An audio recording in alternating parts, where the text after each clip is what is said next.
근데 이제 나주가 하나의 그 경북고속도로의 그 정체가 되기 위해서는 좀 여러 가지 까다로운 조건들을 넘어야 될 것 같아요. 그래서 제가 처음에 그 전공 과장님께서 여러 가지 말씀을 해주셨는데 토론하시면서 좀 그런 부분들 어떻게 하면은 그 얘가 정체가 될 수 있는지 그런 부분도 한번 좀 개인적인 의견을 좀 말씀해 주시면 도움이 될 것 같습니다. 네. 저는 서울과학기술대학교 철도 전문대학원에 근무하고 있습니다. 철도만 계속 연구하는 그런 학교인데요. 아마 민감한 부분에 있어서 그런지 지금 보통의 핵심이 되는 노선 대안하고 발표가 되어 있는 이야기 안 나오신 것 같은데 제가 말씀을 해보도록 하겠습니다. 기본적으로 철도는 고속철도는 크게 두 가지가 있다고 보시면 됩니다. 진짜 고속철도가 있고 전기속도 300에서 350km까지 달리는 고속철도가 있고 그거보다는 좀 덜하지만은 기존의 철도보다 훨씬 빠른 고속화철도가 있습니다. 그거는 이제 전기속도 한 250km에서 실제 운행하는 속도는 180에서 200 정도 보시면 되고 고속철도는 실제 달리는 한 250 정도 보시면 될 것 같습니다. 왜 이렇게 두 가지가 나눠지가 있냐면은 기본적으로 이제 경비하고 또 정차해야 되는 역이 많은 경우 그런 부분이 되겠죠. 우리 철도망을 갖다가 볼 때 가장 기본적으로 봐야 되는 부분이 우리나라의 지형하고 인구 분포입니다.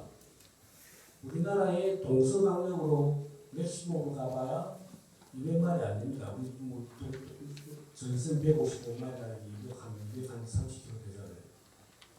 기본적으로 동서방향의 고속철도 노선은 고속철도가 될 이유가 하나도 없습니다. 그 이유 때문에.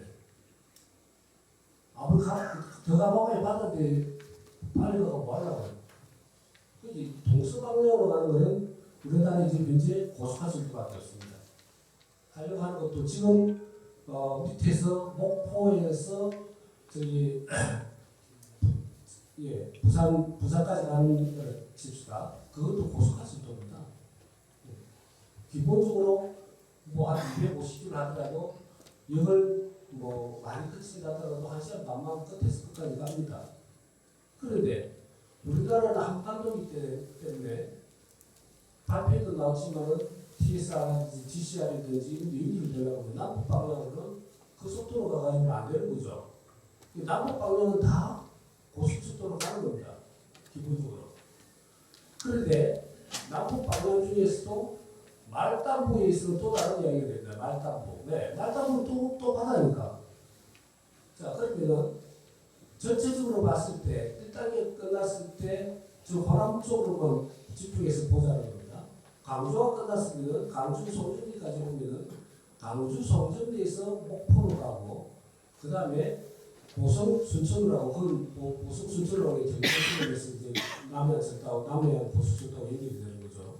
이 부분에 대해서 추후진 돈, 많이 돈이 많고 여러 가지 이유가 있다면은 고속철도로 가면 되겠죠. 근데 제 판단으로 제가 25년을 한 철도 경험에 의하면은 강주 외에는 이남에서는 목포라는 도시가 인구 25만 도시입니다.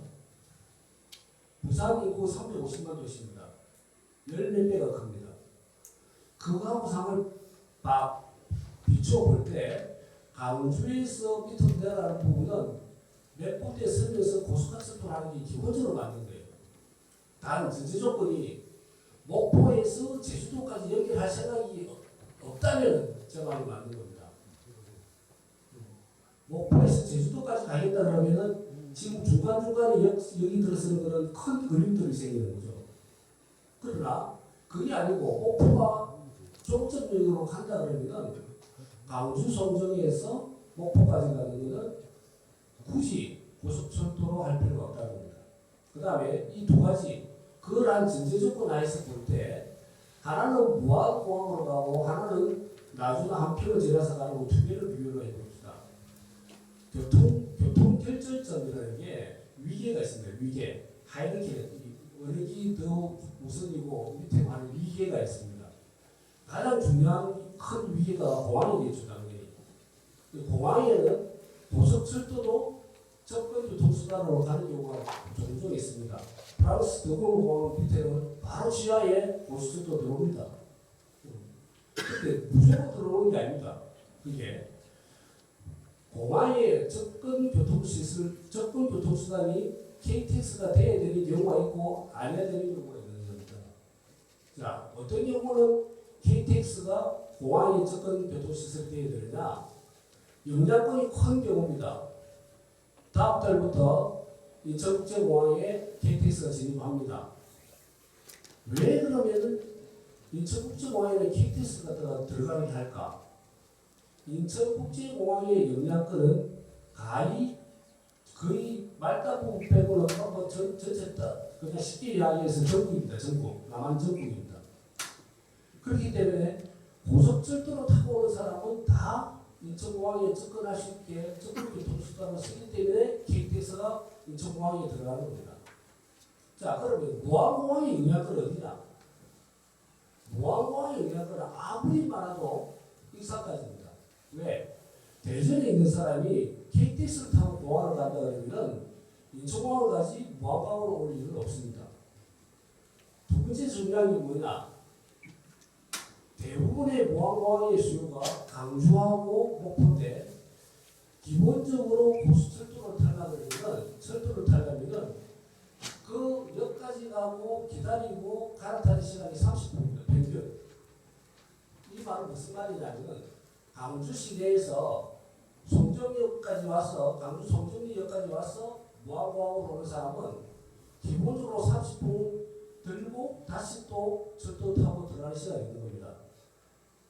기본적으로 인간의 욕구라는 건 굉장히 계산적입니다. 그러면 30분 플러스 한 10분 해가지고 40, 50분 걸려가지고 도시철도로 강주 있는 분이 철도를 타고 무안공항으로 갈 거냐? 바로 그 근처에 있는 버스나 택시 타고 무안공항으로 갈 거냐? 그거 잘 생각해 보십시오. 제가 볼 때는 이거를 해보자. 그렇기 때문에 강주 송정리까지 1단계 끝난 이후에 밑으로 내려가는 부분, 목포까지를 최종 종점역으로 한다는 가정하에서 하나는 무안공항으로 가고 하나는 나주 한평으로 가야 된다면 제 생각에는 100% 나주 한평으로 가야 됩니다. 그 이유 때문에. 그렇기 때문에 그 부분을 맞고 두 번째 이 부분에 대해서는 그럼 그 돈이 나머지 돈이 목포, 인성리, 보성, 순천하는 이 연결 구간에 쓸 수 있는지 없는지 그건 모르겠습니다. 제가 뭐 거기에 대한 아니고 그거는 뭐 주선료 뭐 책임지고 하셔야 되겠죠.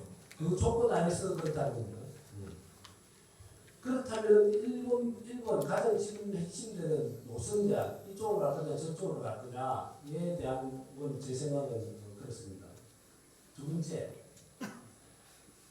KTX는 교통수단만 가지는 게 아닙니다. 왜냐하면 워낙 속도가 빠르기 때문에 많은 생활의 변화를 가져옵니다. KTX의 수요가 많기 위해서는 KTX역 근처에 사람이 많이 있습니다. 나주 같은 경우는 혁신도시라는 게 있어가지고 큰 장점이 될 수 있겠죠. 그런데 지금 이 부분은 현재 우리가 기업도시, 혁신도시가 10군데가 있습니다. 우리나라에. 있는데 KTX역 근처에 있는 도시는 딱 하나밖에 없어요. 김천. 김천 하나 빼고는 전부 다 뚝 떨어지는데 이건 굉장히 기업도시하고 혁신도시를 한 거는 저는 굉장히 잘했다고 봅니다. 저는 그렇게 생각하는 사람인데 이 부분을 기본적인 원칙 하나 깨진 게 뭐냐면 사람의 이동은 다른 속도로 비교가 안 되기 때문에 사람의 이동은 지역간의 이동은 KTX입니다. 이제는. 그런데 물류의 이동은 고속도로예요. 그런데 기업 도시와 핵심 도시를 잘 보면요, 전부 다 고속도로 옆에 갖다 붙여놨어요. 전부 다. 물류 플러스 사람 이동도 성능차로 보고 접근하는 거죠. 그런데 지금 원래 기업 도시와 핵심 도시는 김천은 우연히 그렇게 되는 겁니다. 김천 수준의 반을 비롯된 거고 그걸 생각해서 그런 게 아닙니다. 원래 이렇게 된 그런 기업 도시를 바꿀 수도 없고 위치를 바꿀 수도 없고 그러면 지금 상태에서 할 수 있는 건 뭐냐? 바로 그 인구 밀접 지역 갖고 여하고 바로 갈 수 있는 교통수단을 만들어줘야 되는 겁니다. 이 부분이 신경이 써야 되고 세 번째 빨대효과입니다. 빨대효과 문제는 아까 말씀드린 대로 기본적으로 인간의 욕망의 인간은 자기의 어떤 기준과 욕구의 소질이기 때문에 어떤 여러 가지 요인에 의해 가지고 대도시 쪽으로 쏠릴 게 있죠.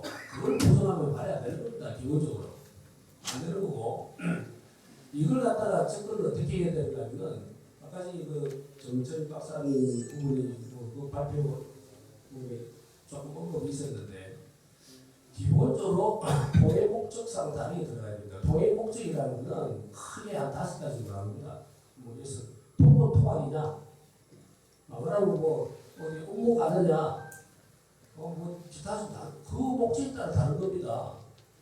기본적으로 내가 생명이 위태로운 병을 있는데 가장 시설이 좋은데 치료받고 싶은 게 인간의 욕망이죠. 그걸 왜 막냐는 겁니다. 그런 거 막는 게 아니고 그런 거는 나중에 KTX 들어오면은 더 혜택 보는 거죠. 거꾸로 다른 걸 갖다가 끌어올려야 된다는 겁니다. 그럼 어떻게 그런 끌어오느냐? 딱 2가지 방법밖에 없습니다. 하나는 어트랙션이고 하나는 인센티브입니다. 인센티브. 자, 인센티브에서 어트랙션은 아까 정철 박사님이 뭐 이야기가 조금 이야기했기 때문에 그 지역에서 또 특산물이라든지 이거 다 반영되어 있고 다 뭐 이야기가 나온 것 같고 인센티브 부분은 기본적으로 세금하고 요금입니다.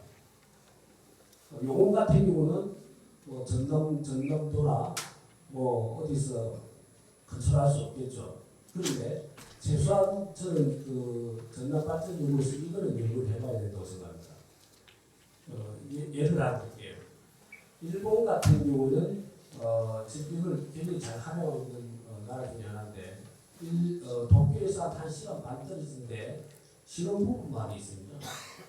신혼부부 마을이 제 기억에는 제가 가보고 왔는데 한 1, 2만 사이 살 수 있도록 그 주거지역을 만들어 놨습니다. 과연 도쿄에서 1시간 반, 1시간 한 15분, 10분 정도 걸리더라고 가보니까 설마 그렇게 된 데서 내가 가보고 깜짝 놀랐는데 거기 진짜로 아파트 한 채 쫙 있으면 신혼부부가 살고 있어요 현재. 여기는 제 기억이 안 납니다. 그런데 이게 어떻게 가능하냐 하니까 출근 시간에 고령에서 도쿄까지 가는 건 무료예요. 퇴근 시간에 도쿄에서 거기 오는 건 무료예요. 그러니까 도쿄에서는 집값도 비싸고 여러 가지 한데 신혼부부니까 애도 없잖아요. 별 문제도 없어요. 그래서 그 도시에 신혼부부가 몇만 사이 살고 있더라고요. 쉽게 해가지고 도쿄에 직장이 있으니까 그 정책을 펴지 않았으면은 도쿄나 도쿄 근처에 살 사람들이죠. 그 몇만 사람을 갖다가 이 요금 정책을 통해서 빼왔더라고요. 저는 그런 걸 활용해야 된다는 겁니다. 자꾸 발전하고 그런 말을 쓰면 안 됩니다. 울산이 왜 없는 거 아니면 울산 도시막 한 40분 떨어 있어요. 있으면 있을 수가 없죠. 울산 가는데 얼마 있는데 또 그까지 가갑니까?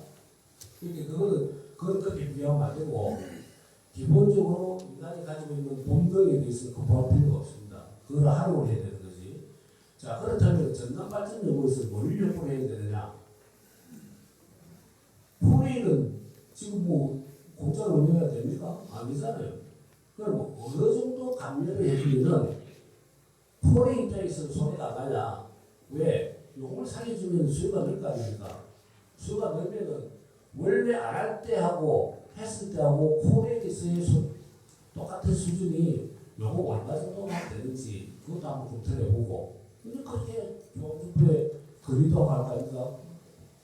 그 다음에 그 선에 넘어간다면은 조합주부에서 보조하는 걸 갖다가 요구를 해야 되겠죠. 그렇게 해서 실제로 나중에 와서 많이 사람들이 살 수 있게 해야지 발전가가 없어지는 겁니다. 원래 기본적으로 가지고 있는 발전가를 없애려고 노력하면 안 됩니다. 그 다음에